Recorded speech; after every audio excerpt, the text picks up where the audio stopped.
Bonjour tout le monde, Vincent Hamel, le Loretain, en direct de l'Arena. Je suis avec Alain Fortin qui tient la caméra et aujourd'hui, mesdames et messieurs, croyez-le ou non, on a un invité spécial de Saint-Augustin qu'on va vous présenter. On a plein de choses à jaser, on a des ponts à créer avec Saint-Augustin, l'ancienne Lorette, on a des dossiers conjoints. Ça va nous faire plaisir de vous le montrer dans la vidéo. Suivez-nous. Alors, voici tout le monde, Monsieur Marc-Quentin. Enchanté, Marc. Plaisir. Hey, je suis content de te voir ici. On est à l'Arena, on avait décidé d'aller à une autre place, c'était pas ouvert. Fait que, on t'accueille à l'ancienne Lorette. On sait que tu as été un citoyen engagé, là, sincèrement, là, à Saint-Augustin. Tu as été impliqué à plusieurs niveaux, tu connais des gens. Puis, tu vas toujours être le bienvenu chez nous, là, l'ancienne Lorette. Là, content d'entendre ça. Ben oui, c'est sûr, certain. Puis là, on va te demander de te présenter. T'es qui, toi? Moi, je suis Marc-Quentin. Je suis quelqu'un d'impliqué dans ma collectivité depuis la nuit des temps. Puis, j'ai été connu un petit peu à Saint-Augustin parce que j'ai filmé les séances du conseil. OK. Fait que, nous, on a fait du sociofinancement. Puis, on s'est acheté une caméra. C'est-à-dire qu'on a retenu les services de Port-Neuf TV, mais il était pas cher, hein, mais il reste que la petite caisse baissait vite. Fait que là, on a décidé de s'acheter de l'équipement puis de filmer ça nous-mêmes. Puis, on a mis ça en ligne. On a certainement mis en boîte une vingtaine de séances facilement. Au bon mot, oui. Ah ouais? Ouais. Peut-être plus. Je n'ai pas le nombre exact. Là.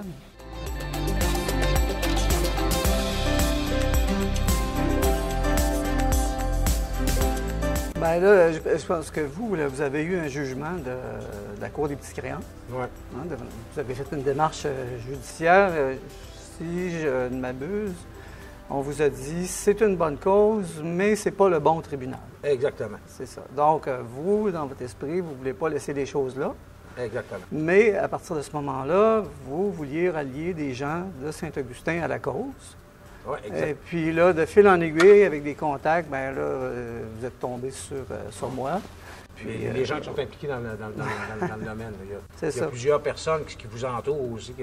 On a dit, bon, ben, ce qui nous réunit, c'est le fait qu'il semble avoir une certaine iniquité en ce qui concerne l'utilisation des montants surfacturés. Oui, effectivement.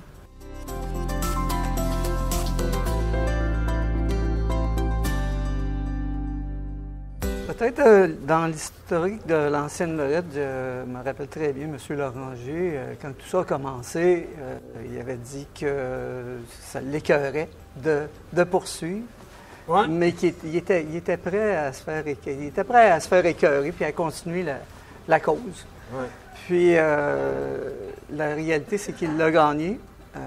Puis là, bien sûr, M. Loranger avait promis des remboursements. La différence avec notre ville, c'est que nous, il n'y a jamais eu de remboursements qui ont été promis, sauf que là, visiblement, la ville est en très bonne santé financière. Et puis, il reste qu'il y a un procès qui a été gagné, un procès qui a failli être avorté. On parle chez nous. Oui, ça a été sur le point. Hein? Oui, il y a eu beaucoup de pression pour que ça avorte. C'était-tu le maire actuel? Oui, effectivement, c'était lui qui avait fait une entente avec le maire Labrome. Et puis là, bien sûr, il y avait deux écoles de pensée. Puis les anciens conseillers, ceux qu'on surnomme les conseillers Corriveau, ils avaient recruté les services d'un expert, un certain M. Desrosiers. Ah oui, je me rappelle. C'est ça, le fameux rapport Desrosiers. Puis, bien sûr, qui a été fustigé par la personne qui voulait mettre un terme au procès.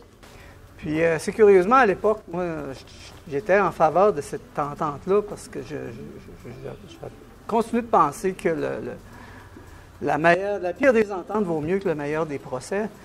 Mais il reste qu'au final, le procès a été beaucoup plus payant pour... Ah ouais, on parle de quoi? Saint-Augustin, 70 millions à date? J'ai pas les chiffres exacts, mais c'est sûr que on est loin des petits millions puis d'une entente qui n'aurait pas été rentable sur le long terme.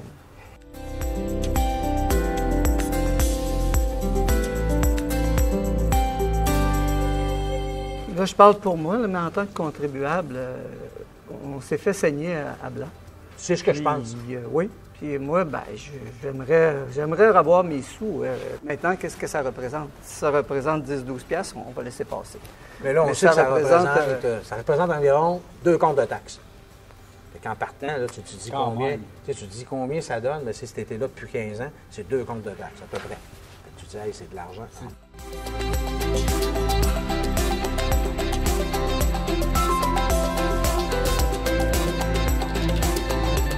Puis en 2015, il faut comprendre, nous autres, là, pour l'imaginaire, nous, on a eu la grande messe pour faire l'offre que la ville, pour avorter, pour régler toute l'histoire.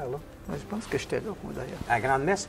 À l'église avec M. Larangier? Oui, puis il y avait le 25 tu sais, c'est 25 la grosse. Il était juste, la gang de 25 était juste assis, soit pas loin de moi, proche. Oui, il y avait Jean Saint-Augustin qui était là parce que, contrairement à l'ancienne Lorette, le maire jasait avec son monde pour parler de ça. Parce que c'est lui qui défendait le dossier.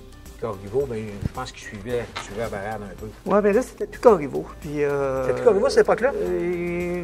Pas à partir de 2015, parce que monsieur le maire actuel a été élu en 2015, sauf qu'il était minoritaire. Ah, ça a commencé en 2015, le maire que vous avez actuellement? Exactement.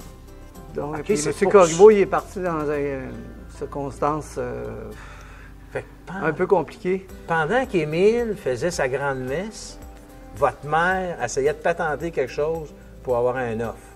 C'est un peu ça que ça veut dire. Non. Là, attention, là, parce que là, on embarque dans des suppositions. Là, moi, je n'irai pas jouer là. Je ne suis pas dans le secret des yeux. Non, je dirais plutôt que l'ancien maire, M. Corriveau et M. Larangier, selon moi, s'en allaient tirer dans la même direction.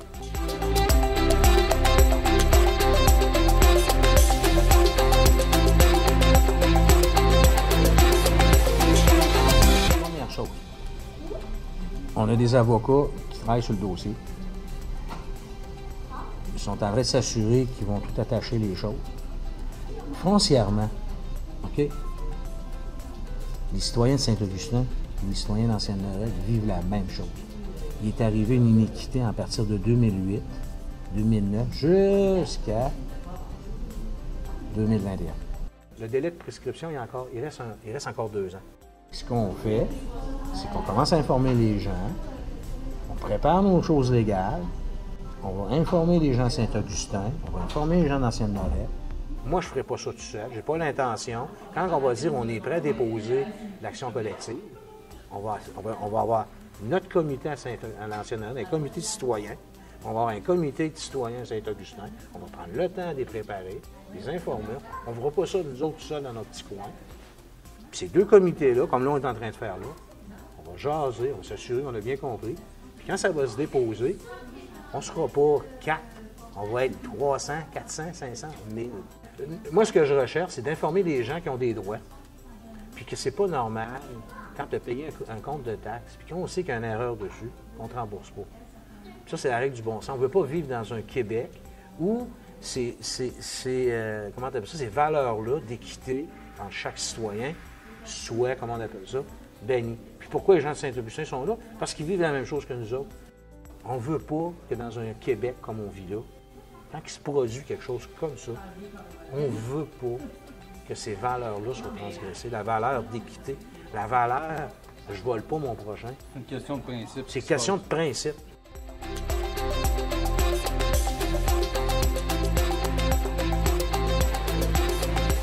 Fait que moi, c'est une question d'équité. Puis je pense que Marc a les mêmes valeurs que nous autres, c'est que l'équité, le sens démocratique, le sens du choix.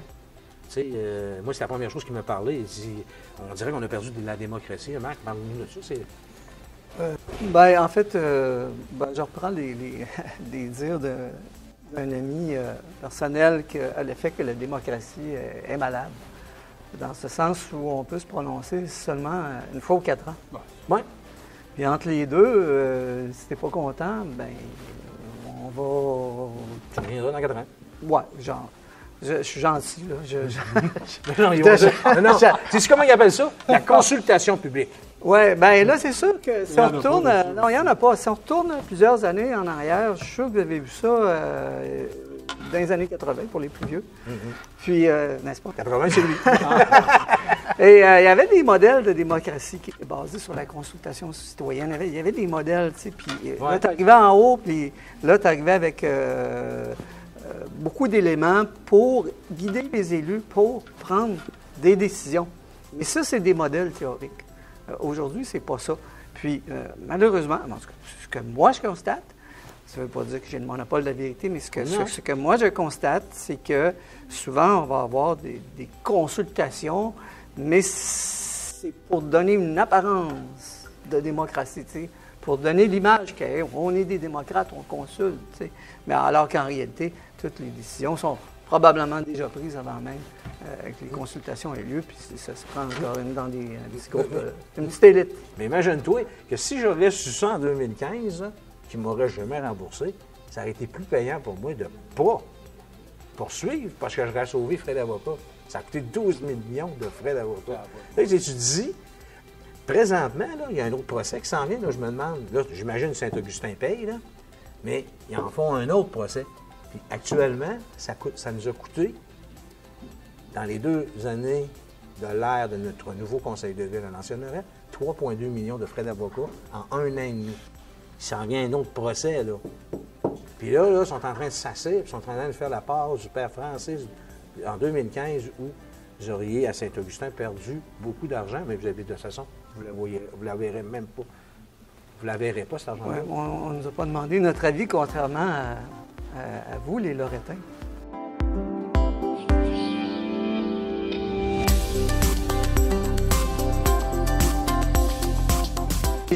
Moi, au début des fusions forcées, j'étais pas en faveur de ça. Tout un fusionniste à l'époque? Non, pas du tout. Non? Pas du tout. Non. Moi, densitaire augustinois, mon grand-père, il est natif. Tout était un gars de Saint-Augustin? Oh, oui, définitivement. Fait que moi, l'identité était forte. Fait que j'étais pas pour ça, mais aussi, c'est les arguments qui étaient utilisés pour nous vendre ça. Économie d'échelle, peut-être puis ci, puis ça. Puis finalement, ben, c'est pas tout à fait ça qui est arrivé. C'est pas arrivé, Puis là, par contre, quand il y a eu la reconstitution de nos villes vers 2005-2006, là, j'étais rendu indifférent. Autant que je voulais pas qu'il y ait de fusion forcée à l'époque, qu'on demeure notre petite ville, autant que là, j'étais indifférent parce que je me demandais une fois fusionné, qu'est-ce qu'on allait rechercher? C'était quoi notre gain de retourner en arrière? Puis là, dans le fond, c'est un sujet qui n'est pas à la mode, mais qui sait, ça pourrait peut-être leur revenir, mais moi, je me dis que si quelqu'un parlait de fusion aujourd'hui, peut-être que c'est ça, ça serait peut-être la meilleure solution, parce que, n'oublions pas qu'à l'époque, ça a réglé beaucoup de chicanes, comme on dit, là, comme les Beaucerons à la ricane. Mais, excusez, mes amis Beaucerons. ça a été des chicanes, mais...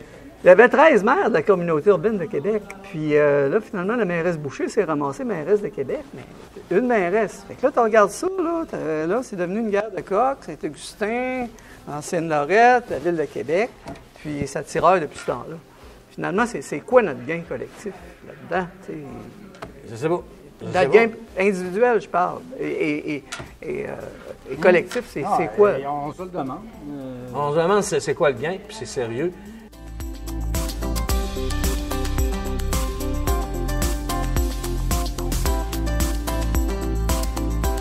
Merci Marc d'être venu. Ça fait plaisir.